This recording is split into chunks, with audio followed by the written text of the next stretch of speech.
Hey, I'm loving this AMATYMA series because I get to meet different men from different walks of life. And as you can see, man, I'm all championed up. So this right here is the SADC champion ABU. This is a title. Okay, start with this one. And then over here, I've got the Pan African Association WBA champion. And then here I've got the world champion IBO. Ladies and gentlemen, please welcome the champ himself, Lusanda Komanisi. All right, champ? I'm good. Thank you so champ, much. give it up here, man. Thank you so much. You're a champ, man. Look at these. How many more of these do you have? It looks like you only brought 3. I brought 3 of 6. 3 of 6? Yes. So you are a world champ? I'm a former world champion. Former world champ. Right now, I can proudly say I'm a former multiple time holder. Sure. For those who don't know who Lusanda is, who is Lusanda Komanisi? Lusanda Komanisi was born and raised in the Eastern Cape in a place called Tanzania, a township. I moved up to Johannesburg when I was 18 because I wanted to meet great people, Nick Durant, and introduce me to world promoters. And yeah, Lusanda Komanisi now is a retired former world champion. Sure. And I'm giving back all that experience to the youth now. I love that. Is Lusanda a father? Yes, I'm a father of 4. You're a father of 4. Yes. You've got girls, boys? I've got a boy, 3 boys, 1 girl. My girl she's 13 now. That's my oldest. Okay, nice. Shout out to you. So you've got 3 girls and 1 boy? I've got 3 boys. Or 3 boys yes. and 1 girl. What type of father are you? I need to know what type of father you are. I'm a type of guy. I still have parents as well. So beautiful. Shout out to your parents. They're still alive. Yeah. So, beautiful. Yeah, I have my mom and dad. So I learn a lot from the people I grew around. Yeah. Cousins, sisters, everyone. So I can say I'm a nice guy. Sure. I'm always around my kids, always making sure we're happy, we're laughing, and they eat. Right. All that. Are you a strict dad? No. Not at all. Not at all. Pelangiti, with boxing comes a lot of discipline, and you have a schedule where you need to train, you need to eat right. Do you instill that kind of discipline onto your kids? Oh yes. My kids are they're not into fighting yet. Okay. But I do watch them. The only time I'll say I'm teaching them how to fight is how to defend themselves at school. Right. Because kids can be cruel to one another. Yeah, they can bully each other at school. Yeah. So how was your upbringing in Tanzania? My grandparents raised me. I grew up around a lot of children in the same house. Township houses. Yes. They can be 15 to 16 people. Yeah. In one forum house. It was always good for me. It's a loving family. Sure. Cousins. Your grandparents are here. My upbringing was more like. I'm proud of how everything has been for me. Sure. Yeah. So you were raised by your grandparents. Where were your parents at the time that your grandparents were raising you? They're alive. Okay. They're around. But were they there yes. with you? Because you said specifically that you were raised by your grandparents. Yes. Yeah. Yes, I would say because I was born in 1989. Mm-hmm. Back in that time, it was after apartheid, something like that. Yeah. So my grandparents were like strong and big enough to do what my parents couldn't do at that time. I see. How's the relationship with your dad? We're good. I'm good with my old man. Yeah. How old is he? I'm not 100% sure how old my dad is. Let's have my little journey. But my dad is in his 50s. I can assure you that. Right. If he's not 60 this year. Yeah, I think it's 60 this year. So I'm gonna give you a personal assignment. You need to find out how old your dad is because it's one of those things that I always ask. But how old's your dad? Do you even know how old your 4 kids are? Yes. Okay. Yes. Let me test you. Okay. I have a 2-year-old. Yeah. I have a 4-year-old. Yeah. I have an 8-year-old. Yeah. And then I have a girl who's 13 this year. Okay, you did say. Nice one. So in the sport of boxing, what got you into boxing? Who influenced you to get into the space and sport called boxing? Okay. My great grandfather. Mm-hmm. I was bullied a lot growing up at school because I was the smallest in class. I was the shortest in class. So I was bullied a lot. I would come home sometimes. I lost my lunch. Sure. Somebody took it. I lost my pen. My pencils are gone. And my grandfather got fed up with that. Yeah. I think one day I came complaining and just held me by my hand and took me to the closest boxing gym. Sure. When we walked in there, everybody's sweating. You see all these fighters hitting the punching bags. And Right. he just called the coach and said, yeah, here he is. And I thought they already thought. They spoke before I got Right. It was planned, you can tell. Yeah, because he just said, here he is. And then he left. Sure. I was beaten in sparring sessions almost every day. Sure. I think it went on for like 2 weeks. At this boxing academy. No, I was still a kid, so Right. it was only sparrings in the gym with other Okay, kids. right. So I think after that horrible 2 weeks, on the third week at school, No one I bullied was you. the boss. Yeah, Shout out to your grandfather for taking control. So that's how you got into the sport. that's how I got into the sport. I didn't know I was doing so well in boxing as an amateur as a kid. So my coach was interested in me a lot. Sure. You know, you come to the gym. There's 8 of us today, kids. Yeah. We spar. When we come back the following day, Just you. there's 7 of us. Okay, then you know, it there's just- 6 of us. Yeah. They kept going, and then Sure. until I kept coming back. I didn't Sure. know I was doing so well, and then I started traveling with boxing. You know, going different provinces, competitions, coming home with medals, tracksuits, and bags. You know, and then I was like, I can turn pro. Sure. I can go pro. I went pro, and then I started. And you never beating looked these back. guys up. And you started beating all of them up. Shout out. So, what's your take on bullying? Considering the fact that bullying is the reason why you got into boxing. It's not a good thing because most kids out there, they get bullied to a point where they don't want to go to school no more. Yeah. Others are depressed. Some commit suicide. Bullying is wrong. You know? It is. In every level, bullying shouldn't be something that we allow to happen to kids out there. I've seen a lot from bullying, and I've felt it too when I was Sure, young. Yeah. sure. And do you have open conversations with your kids when it comes to bullying? Yes. That's the reason why sometimes when I play with them, I put gloves on them and then I make them do pairs and play with them, make them laugh and all that, because it's going to get serious at some point. They're Sure. going to have to know how to defend themselves at school. I won't be there for them every day or Sure. every year. You know, Yeah. sometimes kids are going to go field trips with other kids, Yeah. they get bullied. They're going to go play with other kids, they're going to get bullied. So I'm sure with my kids now, Yeah. if you try to bully one of them, or They let's can say a defend kid, themselves. Yeah, they can. Oh, they can. I'm 100% they can. Sure. Especially the Are you 120? I can see Yes. that. But what do you say? What do you say to a parent out there who's watching this and they're like, but you guys are promoting violence between kids. You guys can't sit there and laugh and make it seem like, you know, defending your kids and giving them gloves to fight off is actually promoting violence in a certain. How do you respond to someone who says that? That person is actually right. You know, boxing is not right. Yeah. Even for us as professionals, you know, that's why boxing is a short-term career. Yeah. You can't go into boxing looking to make it a career. You Sure. think you're gonna stay there for long. Everybody gets a chance. Your time's gonna run out. There's gonna be somebody else who's gonna be a champion. You know, you gotta do as much as you can while you're still there, and then Right. leave. The longer you stay in the game, the more damages you're gonna walk away with. Sure. And have you walked away with any damages besides the medals and the belts and the gold? And, I mean, man, look at this gold, man. And it's heavy. Hey, so if you had to sell it, well, I'll come back to that. What have you walked away with in terms of injuries and from the sport? In terms of injuries, I don't have any. I've never had any injuries in the ring. I've had 39 fights. I lost 8. Sure. And I won each and every one of them with 25 knockouts for some. I think I still hold the highest knockout ratio, even though I'm highest knockout ratio. Yeah, I think I still hold that. Sure. But now you're saying you want to discourage the sport of golf of boxing. You want to discourage the sport, but you've got so many accolades from the sport itself. Why would you want to discourage something that's giving you a livelihood? I'm actually not discouraging it, Yeah. know, but if you're gonna give anyone an advice to go into boxing, give them the right advice and Sure. tell them you're gonna get hit. You Sure. know, it's not like you're gonna go there and just throw punches, punching. Somebody's gonna hit back at you. You know, I'm not discouraging it, but I wouldn't personally. I don't want my kids to do boxing. Okay. I've already taken the punishment for them. I like want them that. to do it, So you don't want your 3 sons to get into the sport at all? No. They're gonna do it for self-defense, Right. but not for them to take it as a career. Sure.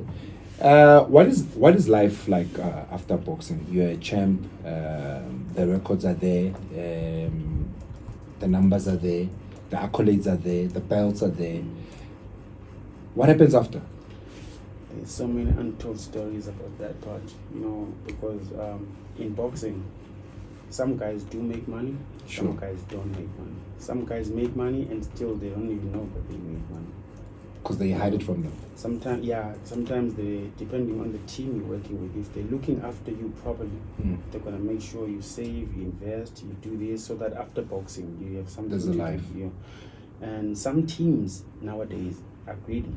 You know, they make sure they fill up their own pockets. These fighters go home and With nothing. They have nothing. And you see this guy on TV every week. He's holding belts, gold all over him, but his bank balance is like 20 rand. Sure. And it's sad because after boxing, I know now today, even when I go home to Eastern Cape, I see former champions, former world champions. Some of them, I see them walking in the streets. Some of them, they don't even have roofs of their. Some of them, the belts are probably lost. Yeah, they don't even know how many they've collected when they were still in boxing. Sure. You know, it's sad. And in boxing, there's no retirement fund. You get hurt, it's your injury. You're on your own, basically. You're on your own. You know, my best friend was hurt to a point where he was in a coma. Sure. That alone told me That you gotta do something. Hey, you got less time, you gotta go. Sure. You can't stick in this game for too long. You know, he's okay. He's right now, he's a businessman, he's back in his game, but he's not fighting. But not everyone can have that story, right? Not everyone makes it out, unfortunately. So what do you say to that young man out there who's got the talent and he wants to get into the sport? What do you say to him? I hope the young fighters that are out there want to make it in boxing one day. They get to meet the right people in the sport. You know, if you meet bad people, you know, a team that doesn't have the same goal as you, you're not going to go far. You know, it depends on the team because you might have all the talent. Sure. And no one's going to know about it if your team is not pushing it to be seen. You know, very true. I hope they meet the right people, and there's very few people that are very good in boxing and making fighters shine nowadays. You know, it's very few. I can count few. Yeah. You know, the best in the country today is like Colin Nathan. Yeah. You know, that guy is managing fighters to a level I've never seen. He's producing world champion after world champion after world champion. It just keeps going. You know. Sure. If they get to meet guys like those, they'll make it. But if they want to go in boxing and just meet any trainer, any manager and just do it, you're not going to have anything. So how do you, as a legend in the sport, make sure that the legacy of the sport continues, that your legacy as a champ continues, that young boy in Mdantsane who looks up to you and wants to be like you and get all these accolades, they can make it? I mean, what's your contribution back to the sport now that you've retired, I'm assuming? Yes. Right now I'm looking at opening a stable where I can be able to train these young amateurs. I'm already training one by the name of Katlego from Katlehong. Shout out Katlego from Katlehong. So the next one is going to be Soweto from Soweto and Alex from Alex. So I want to be able to help these young fighters because we come from rural areas, from different provinces. The reason why I had to leave Eastern Cape, gyms don't have equipment and we're training in schools. Every time after school you have to sit the class, put the chairs in the desk on the sides, train. After that, put everything back in order and then leave. So I was like, no, I need to go to a proper boxing gym where they treadmills, punching bags. Yeah. You know, in East London there can be 4 guys on one punching bag. Sure. And they have to share that punching bag. Yeah, we're sharing them. Everybody's sweating on the same punching bag. And then I got to Joburg. Oh wow, this gym is nice. Yeah. You know, there's mirrors on the walls. You see there's technology. Training. Yeah, the technology has improved a lot. You know? Even the clothes themselves that they use to train. They used to train the shoes, the running shoes and everything. Gloves are not torn. Sure. You know, I think it's okay, let me just put it this way. We leave the rural areas to get to the greener pasture. Of course. The city lights. Yes. The city lights. Yeah. How's your relationship with your dad? He's still alive. How's the relationship? Because you said you were raised by your grandparents earlier, right?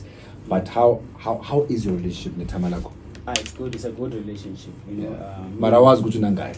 My old man, my old man is 60. I'm there now. Oh, now you figured it out. You said he's about 50. Yeah, because I remember last year I was chilling with him. He said, "Nah, I'm turning 60 next year." So I'm like, "Oh, I know now."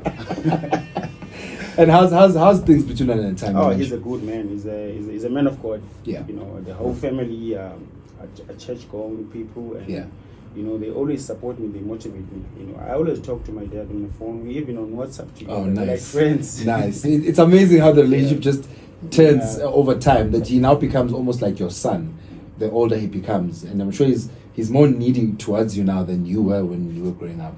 And even though I never grew up around my dad, I was with my grandparents. Yeah. My dad taught me a lot when we started kicking off together. You know, he taught me a lot, and he taught me something I'll never forget, that as a man, you must always be able to make a plan. Sure. You must always be able to make a plan. Don't wait on anybody to be there for you. Yeah. Don't cry when things don't happen. Sure. You know, if they're not going to happen to you, who they're going to happen to? Sure. Who's it going to happen to you? So that's the advice he gave you, that Yeah, he said, a man indoda milenzi plan Face it. and indoda ikhali. yeah, whatever you go through, face it. It's yours. Sure. Yeah. And what advice are you giving to your 3 sons? For them, they're too young now. Okay. But hopefully, as they grow, I'm growing as well. So Sure, of course. I'm sure I'll have a more solid advice for them. Right. Because what we also advocate on this series is the fact that men must learn to open up. Men must learn to be vulnerable. Men must cry. We promote the ethos that indoda medicale, because we are human beings after all. Have you ever cried in front of your kids? Yes. What was happening? Right. But I'm sure it was confusing for them, because I was winning a title, so it was tears. Oh, no, tears of joy. I was screaming, crying in the ring, and then it must have been weird. What do you want? But besides that, have you ever cried any other time? Maybe when you were sad or when you were down? Oh yeah, I remember crying in front of my daughter, and she was confused because she was like 8, 9 at that time. Right. I cried so bad. I was so stressed a lot. I had just lost a title, a world title. Right. This world title, IBO world title, This one here. without fighting anyone in the ring. How's that possible? It's very possible when they strip you of your title. Because Every title has a let's say they give you 10 months to defend your title, and Okay. in that 10 months you fail to get an opponent, or you fail to get a promoter to Then you- secure the show. then you lose the title. The IBO board, they're gonna strip you of that belt. And Wow. I slept as a world champion in the night, smiling and playing with my kids. I woke up as a former world champion the following day, and I saw on the news, and I saw on the newspaper. So they don't even consult with you to say there's No, they 30 days never. to go. They never. They gave me 10 months, and then after that, before the 10 months ended, my manager at that time, who was Mr. Tengenpen, a big manager Sure. from the Eastern Cape, Yeah. he wrote to them saying he needs an extension, you know, Right. so he can secure a show, Right. maybe overseas. And in that extension alone, I think that's when that thing happened. You know, I woke up the following day, and then I saw on Facebook, somebody just won my title. What? But the title is right here next to me, next to the bed. So this title now. It's a copy. So this is a copy. Yes, when you win a title in the ring, they give you a copy. Oh, they don't give you the original. When you go into the ring to defend your belt, Yeah. when that guy wins, he won't take your belt from your shoulder. They're gonna make a copy for him. Hence, they say every title has sanctioning fees. Oh. Those sanctioning fees make another copy Sure. for him or for you. So is there value to these belts?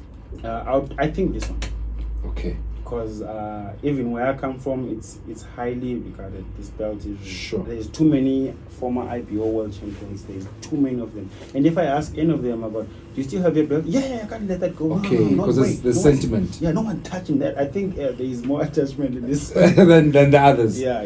So tell me, they made a ruling. They stripped you of your title. You find all of this out on social media. How did that affect your mental wellness? I cried in front of my kid. Yeah. And I spoke to my manager. I said, what now? He said, I don't know. Sure. He was also confused as I was, you know. I said, okay, maybe it's time I find another title or move on to the next weight class, you know. Yeah. Because in this weight class, obviously now, they didn't even put me in the ranks. There's a top 100 and then there's Yeah. a champion. Maybe they remove me and put me in the ranks so that Somewhere I can qualify again. For Sure.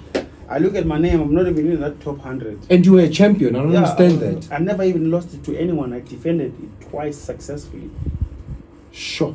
Did you seek any professional help, maybe a psychologist, just to go through the journey of healing and accepting that this is the new reality, you're no longer a champion?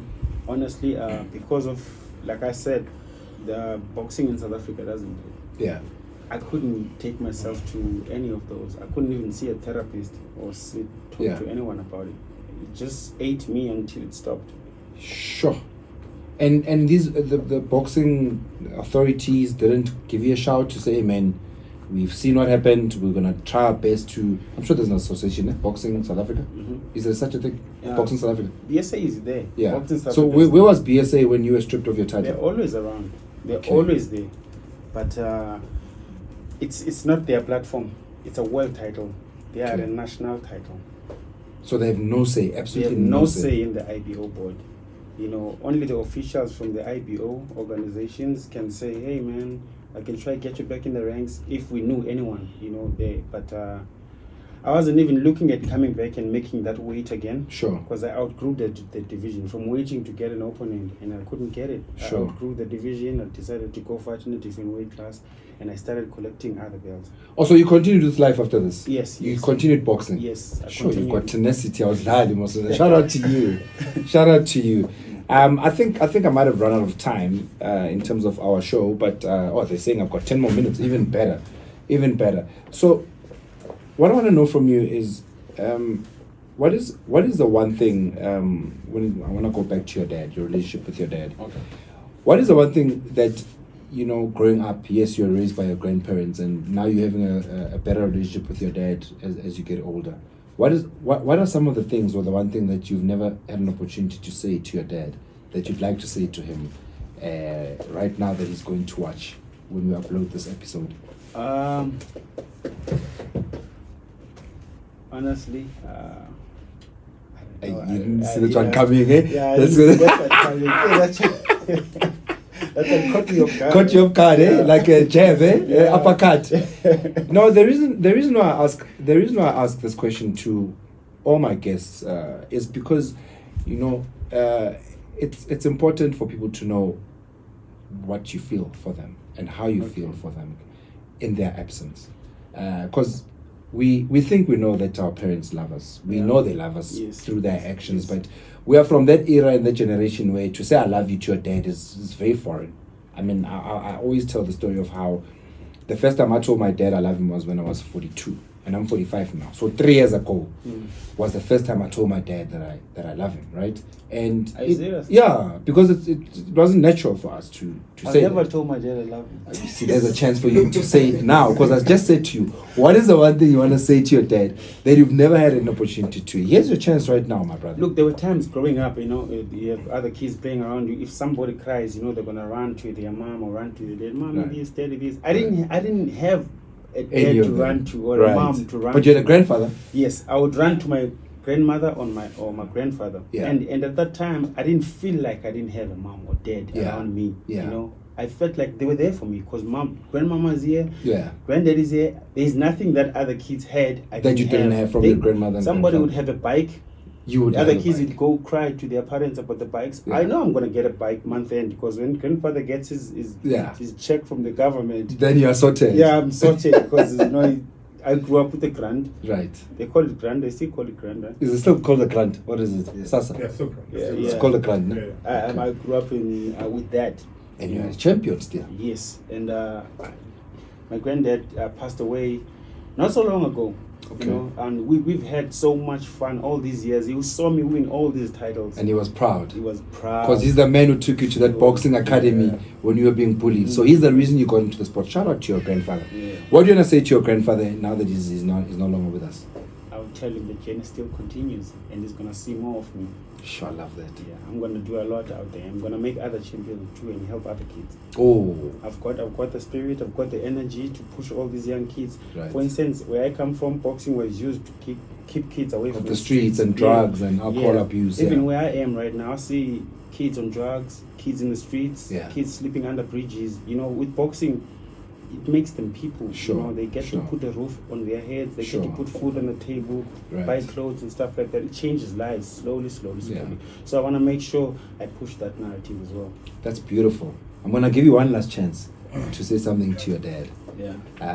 I've given you enough time to Yeah. think about Yeah, what yeah, you yeah. have to say. Okay. Are you ready now? Yeah, I'm ready. Go for it. You know, I'm grateful and thankful for everything he's taught me. You know, the time we've known each other, we've been around each other. You know, I love my dad. You know, we don't laugh much. My dad is not the type of guy who is saying serious. You know, yeah, he's like looking at Time his is face. serious. Yeah, and then he's telling you something or sending you somewhere. Yeah.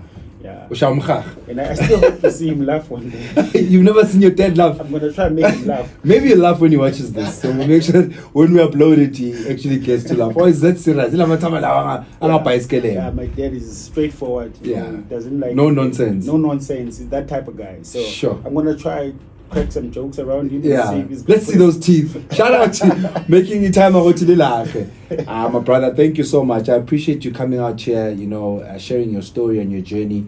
And I wish you well in everything that, you know, you get involved in. And as a father, as a man, as a former champ. I don't like this word former.